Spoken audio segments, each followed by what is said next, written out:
I found it bleeding out behind the dumpster at 2 a.m. At first, I thought it was a dog, some stray that got hit by a car, but when I knelt down and saw its eyes, golden, wild, human, I knew this wasn't normal. It was small, maybe the size of a border collie. Its fur was matted with blood, and there was this glow, like moonlight trapped under its skin. I should have walked away, but it whimpered, and I'm an idiot. So I wrapped it in my jacket, shoved it into my backpack, and smuggled it past my sleeping parents into my bedroom. I didn't know what it was. I didn't know what I was doing. I just knew it was dying. By the time I got it under my bed, its breathing was shallow. I grabbed towels, water, anything I could think of. Its wounds were deep, claw marks, like something had tried to rip it apart. And then it looked at me. Not like an animal, like it was asking for help. I whispered, "I won't let you die." I had no idea I'd just signed my own death warrant. I didn't sleep. Every hour I checked under the bed. The creature, I still didn't have a name for it, was barely breathing. Its body would shudder like it was fighting something invisible. Around 4 a.m., it started healing. I'm not talking slow recovery. I mean, the gashes on its side closed. The blood stopped. Its breathing steadied. And its eyes? They started glowing brighter. I sat there, frozen, watching something impossible happen right in front of me. By sunrise, it was awake. It didn't growl, didn't attack. It just stared at me with those amber eyes, tilted its head, and made this low rumbling sound, almost like gratitude. There was something about the way it moved, clumsy, uncertain, like it hadn't fully grown into its own body yet. It felt young, too young to be out here alone, bleeding in an alley at 2 a.m. I reached out slowly, my hand hovered over its head. "You're not going to bite me, right?" It leaned into my palm. I exhaled. Okay, we're good. I named it Ash because its fur had this gray, smoky color, and also because I was clearly about to burn my entire life down. For 3 days, I kept Ash hidden. I brought food from the kitchen. I lied to my parents about why I was spending so much time in my room. I even skipped school once. Ash was getting stronger, bigger too. By day 3, it was the size of a wolf, a big wolf. And that's when things got weird. I started hearing howls at night, not from Ash, but from outside, distant, haunting, like something was calling. Ash would pace by the window, ears flat, growling low. "What is it?" I whispered. "What are they saying?" It looked at me, and I swear I saw fear.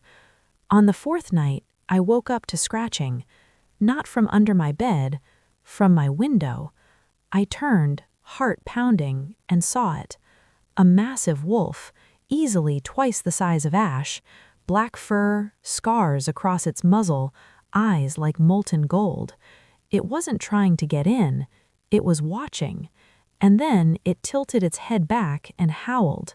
Within seconds, the entire neighborhood erupted in howls. I looked at Ash, trembling under my bed.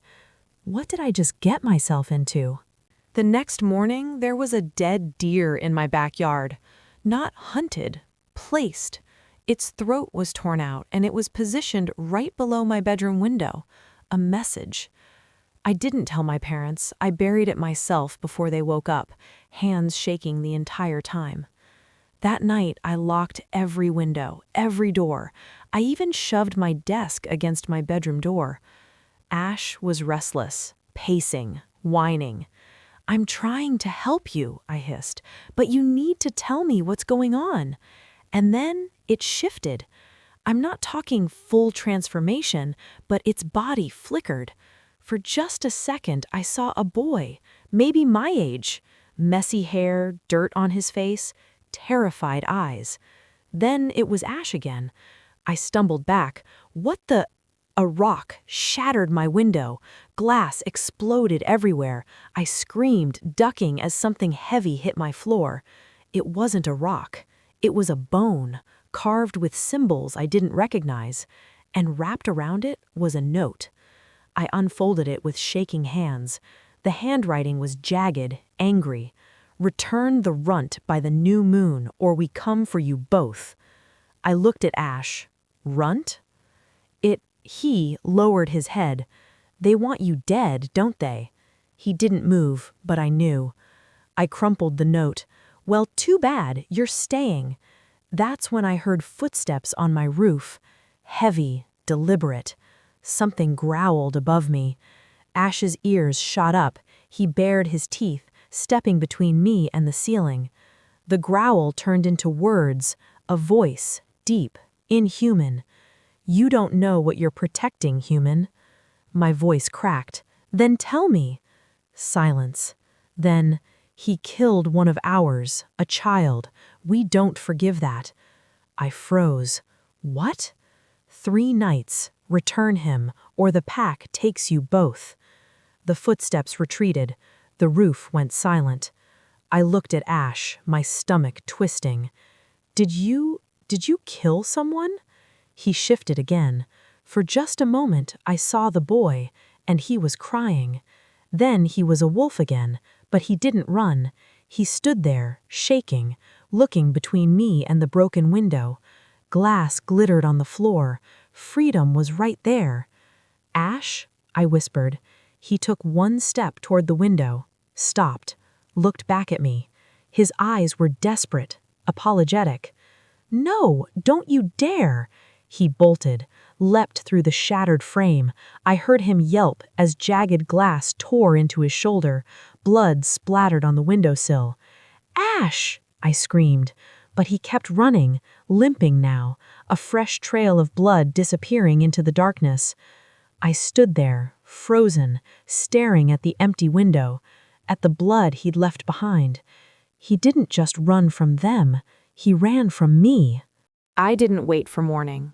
I grabbed a flashlight, my dad's old hunting knife, and ran into the woods behind my house. "Ash!" I screamed.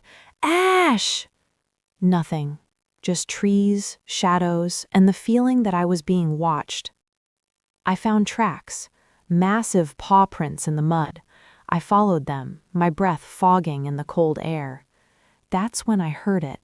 Snarling, yelping, the sound of a fight. I ran. I found Ash in a clearing, surrounded by 3 wolves.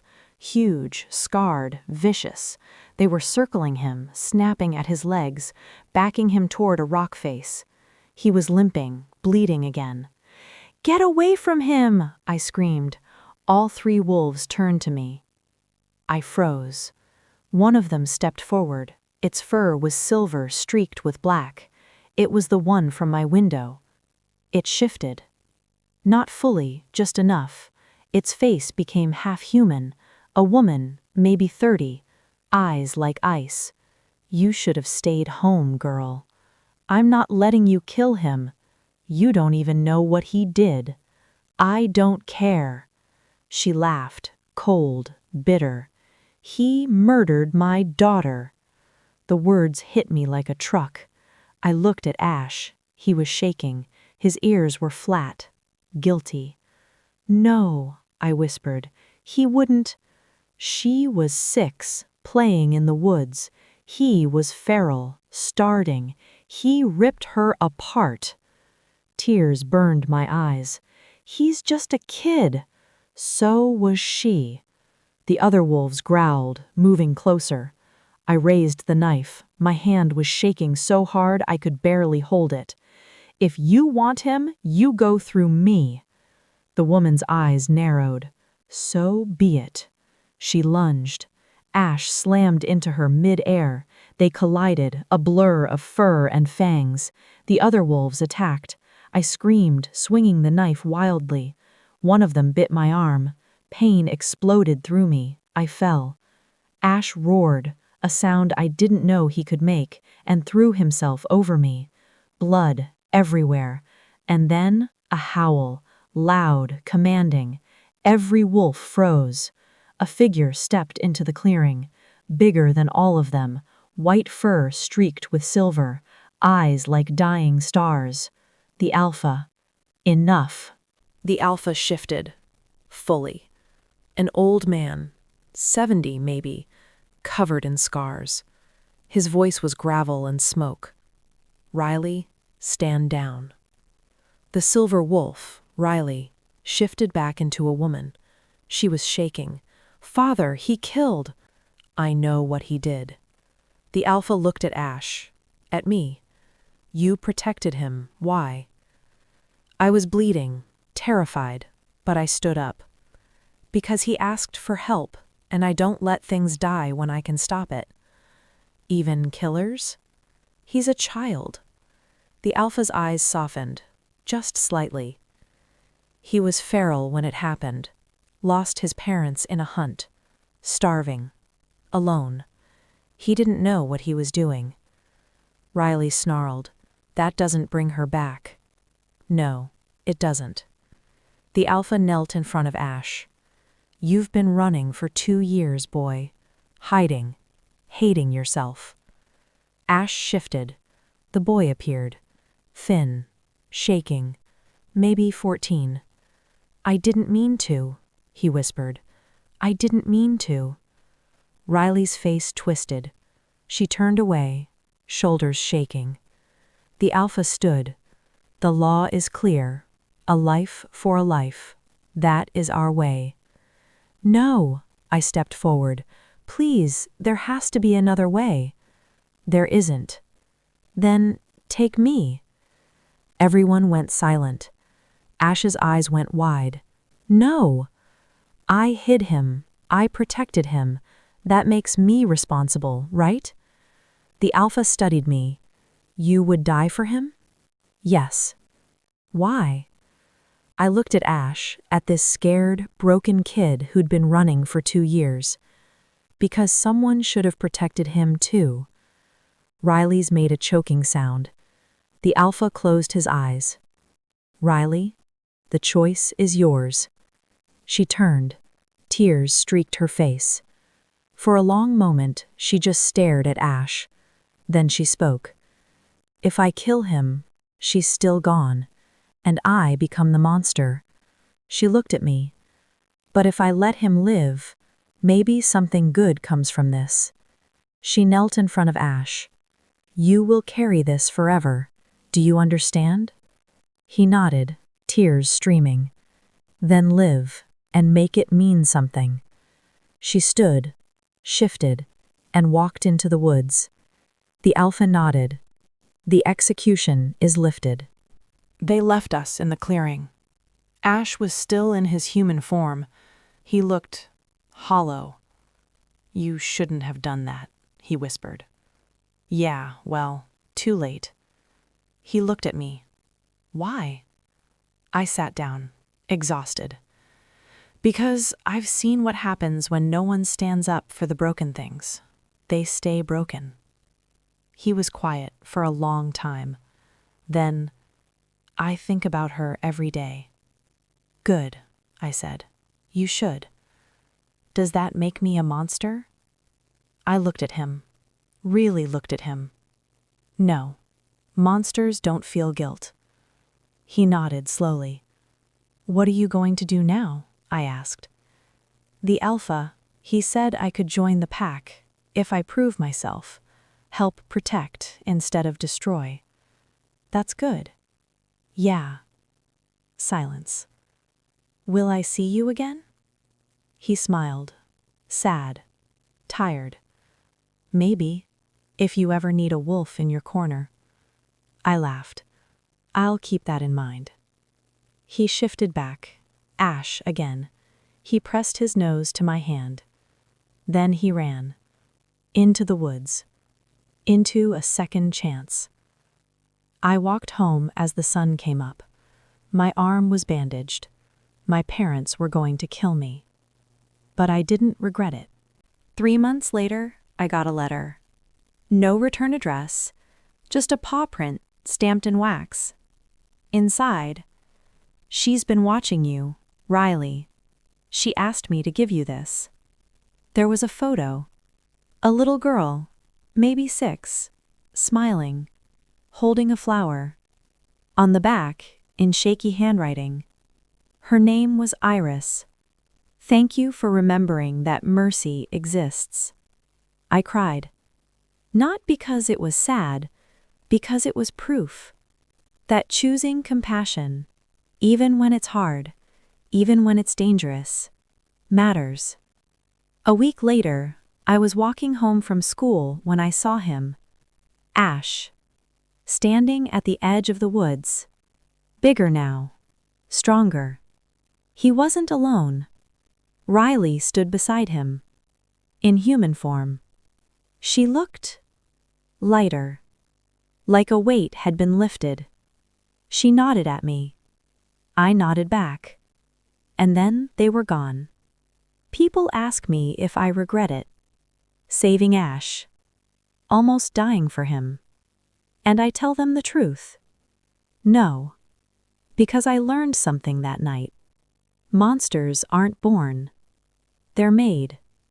By pain. By isolation. By a world that refuses to see them as anything but their worst mistake.